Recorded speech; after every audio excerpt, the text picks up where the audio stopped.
quels ont été les freins internes ou externes que vous avez peut-être rencontrés lors de votre transformation numérique, même si votre transformation numérique, vous l'aviez déjà commencé auparavant? Alors, on l'avait déjà commencé et la réponse que je vais vous donner vaut, à mon avis, vaut pour l'ensemble des entreprises qui essayent, qui vont vers la transformation numérique.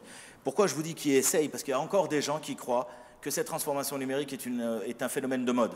Ce qui est terrible, parce qu'ils ont déjà un pied et demi dans la tombe. L'histoire, c'est quoi? C'est qu'à un moment donné, tout commence par le mindset. Si vous avez des gens qui comprennent l'importance de cette transformation digitale pour leur vie personnelle, pour leur vie professionnelle, pour leur entreprise en elle-même, parce qu'il y a un esprit de corps.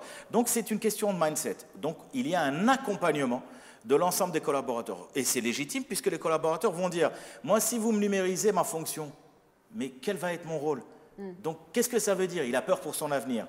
Et c'est là où tout l'esprit de corps d'une entreprise se transforme, même si c'est une multinationale, et à un moment donné, vous vous dites « Tiens, d'une multinationale, d'une grande société, elle devient une start-up. » Et la start-up elle-même se dit « Tiens, si je peux avoir ces outils-là et que je peux maintenant avoir la possibilité d'aller sur le net, donc il n'y a plus de frontières, donc je deviens aussi une multinationale. » La transformation digitale en elle-même est fabuleuse dans le sens où ça vous donne un essor et ça vous donne une aisance dans le champ des possibles. Ça ouvre le champ des possibles et ça donne de l'énergie.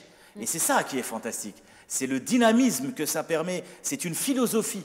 La transformation digitale vous permet d'aller plus en avant et d'ouvrir le champ des possibles, d'ouvrir votre esprit vers le monde. C'est une ouverture vers le monde et c'est ça qui est fabuleux. Alors, Monsieur Soufi.